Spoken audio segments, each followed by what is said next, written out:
Welcome all to Eat, Drink, and Explore with Cece. Today is an exciting day because it is the opening season for Formula One for 2025, and they're out of Melbourne, Australia, and it is March 14th to March 16th, so super excited.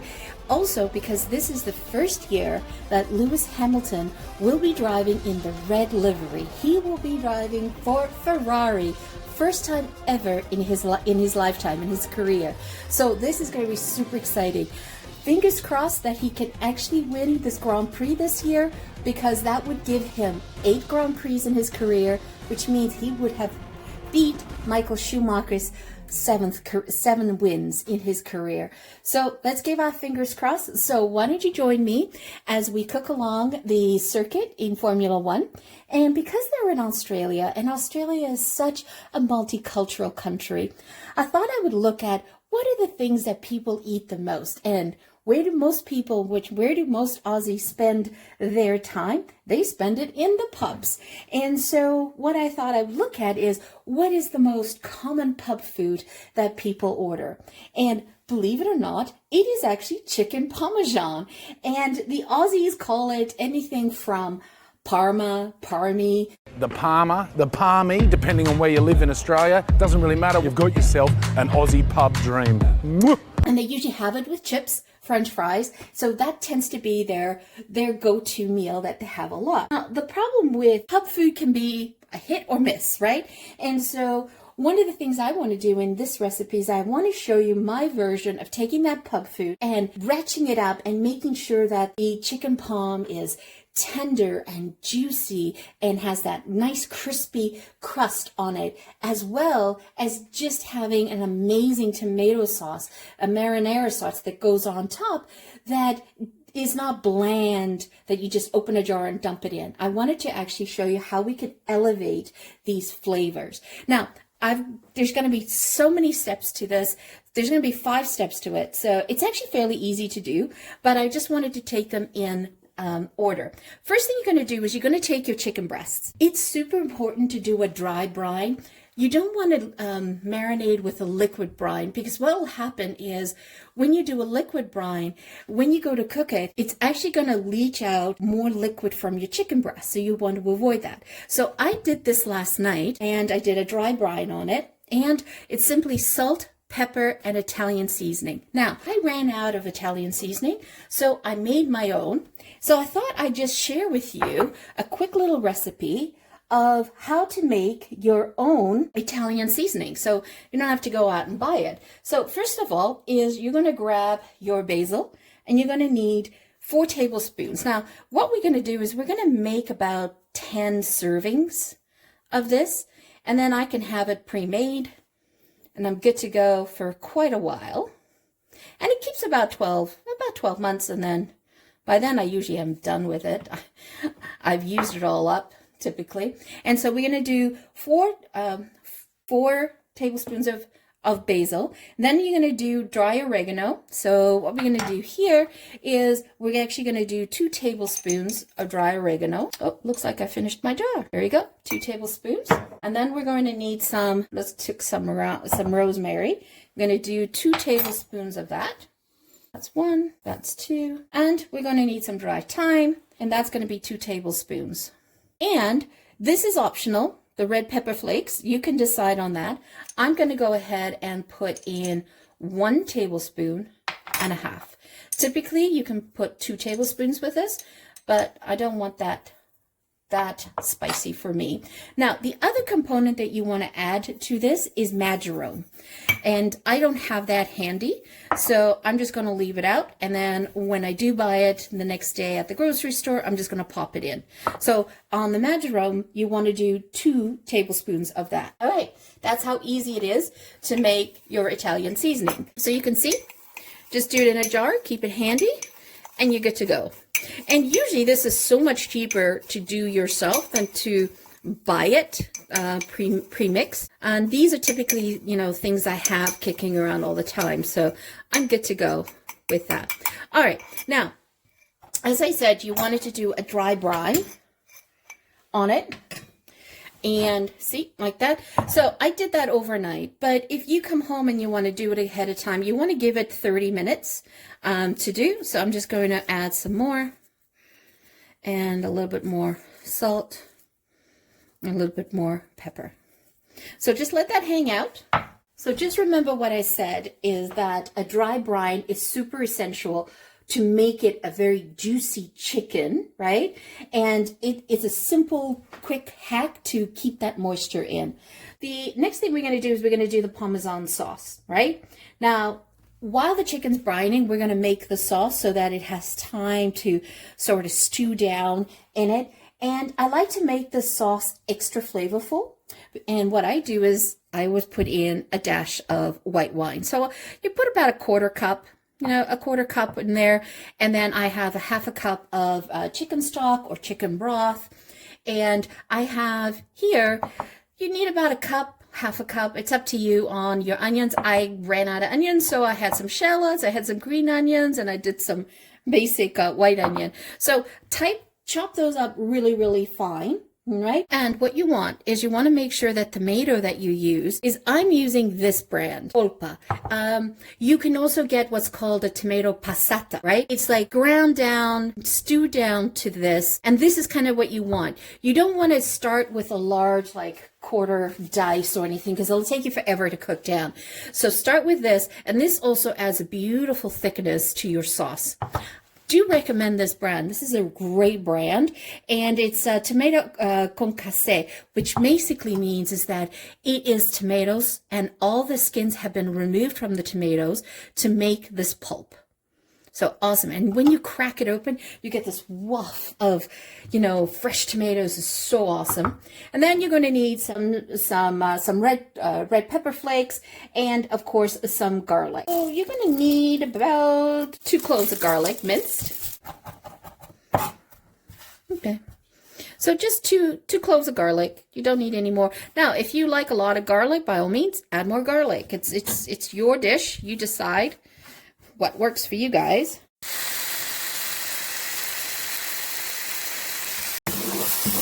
All right, so I'm not sure if I hit record correctly, but I will tell you what I did is I started with the onions and then I sauteed those down, softened them, then I added in the red pepper flakes, sauteed that down a little bit, then added in the Italian seasoning, and I did a tablespoon of that.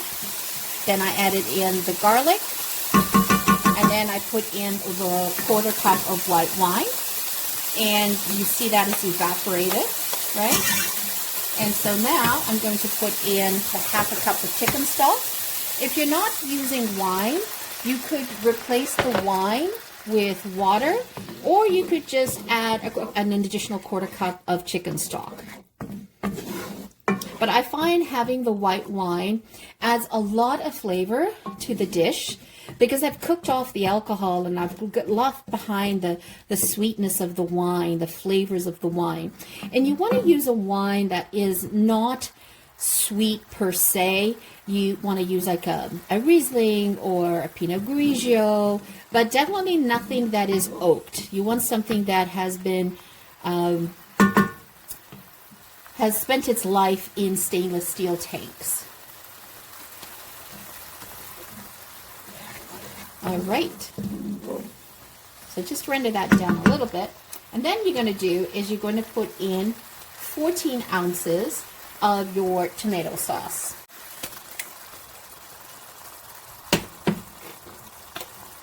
Of this passata. Now, usually it's 14 ounces, but I'm actually going to put the whole can in, because I like to have extra. But some people like to have it super, super thick. I do like to have extra. Just gives me options later on. So what we're going to do is mix this all in together. Just incorporate the base. This is about building flavor, remember, guys. And so what we want to do is cover this and simmer it for about 10 minutes on low until it thickens up, okay? Minimum 10 minutes. You can go longer if you want. The longer you go, the thicker it gets, right? Oh, it smells so good. So good. I'm just doing a pinch of sea salt and a pinch of black pepper. Again, this is to taste. If you're watching your salt, then you might want to omit doing the salt step. But I just find that salt and tomatoes go really well. It's a marriage made in heaven. All right, let's cover that and simmer it. So we're going to simmer that down for about 10 minutes and we'll check it again. Okay, so at this stage, what we're going to do is we're going to get ready the breading station for the chicken. Now, I cheated. I picked up some Italian-style breadcrumbs. So I'm going to need about a cup and a half of breadcrumbs. So I'm going to use these breadcrumbs that have already been seasoned. Plus, I'm going to do a half of the panko. And I found that if I did too much panko, the crumb is very large compared to the breadcrumb one, right? You can see it's quite large compared to the breadcrumb. So I like to mix them up. For the dredging, we're going to need 2 eggs, some garlic that we're going to push through the press, and we are going to season that with salt and pepper. So let's get the eggs started. And the trick about this dish is about seasoning it along the way. That is like super important. We'll put a 1/4 teaspoon of salt and a 1/4 teaspoon of black pepper, and we're going to pop in the garlic. Just going to press the garlic in. And so what we want to do here, okay, for the breadcrumbs, I'm just going to add in a cup, and I'm going to do a half a cup of the panko. This is just my trick that I found has worked for me in the past. Some people like to use all panko. I do like to mix these up. And I do cheat a little and I add a little bit more. I'm doing a tablespoon of my Italian seasoning because like the regular breadcrumbs are super fine, right? And I found that the panko, adding in the panko, first of all, it gets less greasy, it gets less soggy, and it gives you that nice crispy bit. Okay, and then what I like to do is I like to add in half a cup of either Parmesan Reggiano or Romano, but you want it to be the super sand-like feature like that, right? You don't want it to be like that. You don't want that. You're looking for that. And so we're just going to add that in. Once you make your Parmesan, your chicken Parmesan this way, you will never go back. It is so flavorful and so yummy and super easy to make. We need to take a half a cup of flour, and that's just going to be your flour for dusting. And I love using these shallow trays. Okay, so you want to set the oven to 350, so you want to heat that up. Okay, now that we have the breading station set up, so what you're going to do is you're going to take your chicken and we're going to dredge the chicken in flour. So we're going to dredge this, get it nice and coated on all sides, and then shake off the excess flour, dredge it, then take off the excess egg, and then do a nice breading. Shake it off into your tray. Coat it. Be generous. Be really generous with your coating, because you're not going to be reusing these breadcrumbs. This is going straight into the recycle bin after I finish this process. So you see why it's important to really season all of the flour, the egg, the breadcrumbs. And sorry, off camera, I did season the flour with a little bit of salt and pepper, a pinch of each. So the stuff, do not reuse any of this, the breadcrumbs, the egg, or the flour. You just want to throw that out into the recycle bin, okay, your green compost. What I wanted to show you here is what's different about my Parmesan. Typically when you see Parmesan, they will say for you to sort of take your breast and then pound it down thin to make it like a Schnitzel-like, right?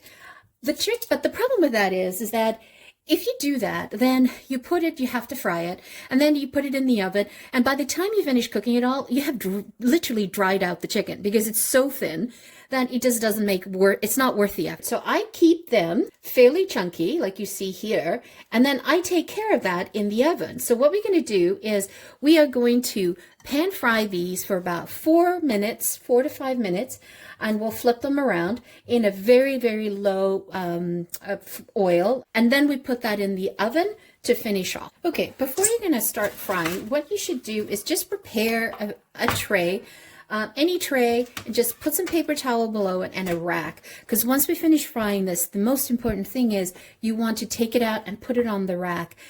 You don't want it sitting on anything so that the breadcrumbs get soggy. So this is another trick. So with the pan, what we're going to do is I'm actually going to take some avocado oil instead of olive oil, just because avocado has a high heat for frying. So just add enough in there to do a quick pan fry. We do not want to submerge them in it. So you notice I used a larger frying pan as well. So you just want to cook it on one side for about 1.5 minutes. Set it on medium high, and I got distracted. That's what I love about this pot, because I can control the oil.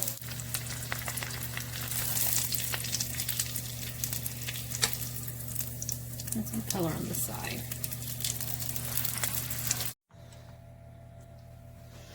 Okay, so we're at the home stretch, and I wanted to show you what it looks like.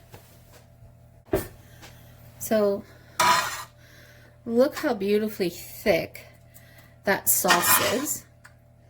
And I actually simmered it for 18 minutes to get to this consistency, but you can go longer if you wanted to. So I definitely made more sauce than I needed for this particular recipe, but you can see that this could definitely make enough chicken parmesan for 8 to 10 servings, and you can even stretch it to 12. But I like to do extra, and the reason why is I love to have it in the fridge ready to go, so that if I just want to whip up a quick pasta when I come home from work one night, I have the sauce ready to go and I can just add things in. Super easy to make. Now, all these steps that we did, you don't necessarily have to do them all in one day. You can make this ahead of time. This keeps extremely well in the fridge. It lasts for over a week. You can get the chicken to this stage ready to go, and then all you have to do is do the final assembly and put it in the stove for dinner when you come home. So that can be pre-done as well as part of a meal prep. Now, as you can see, I've just literally got it sitting here, just trying to get some of the oil off of it. And you can see not much has come off of it because I used the coconut oil, right? And I didn't do a deep fry on it. It was a very extremely shallow fry, so that was quite healthy as well. And you get to enjoy this wonderful chicken parmesan and all of its flavors in this dish. So the next thing we're going to do is get it ready for the oven, is assemble these. So look for the part that is pretty flat. So you can see why we did a pan fry, because we want to get this beautiful color on it, right? And the coating as well. You don't want it to be soggy. Okay, so what we're going to do is assemble this. So just take a spoon and just layer it on top as much as you like. We like our Parmesan. Let me sort of move that into camera. Can you guys see that? Yeah. We like it quite loaded up with the sauce.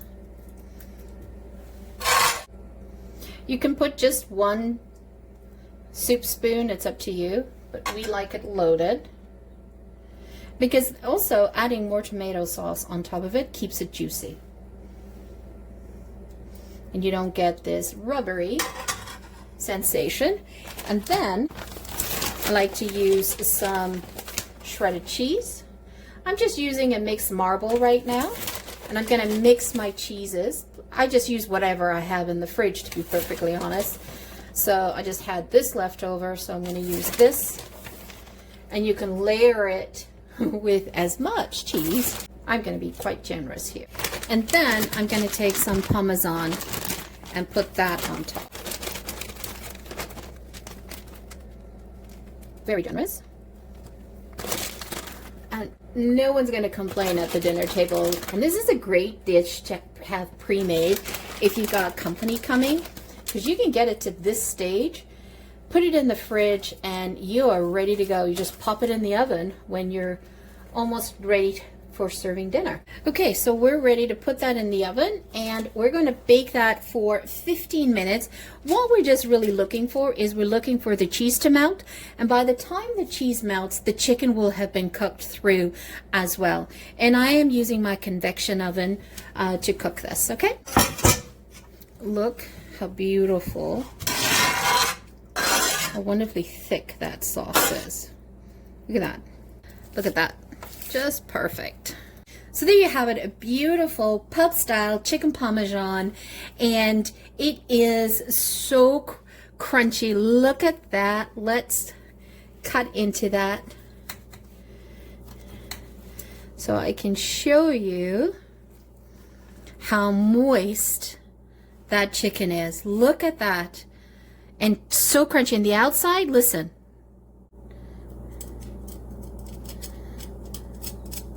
So crunchy.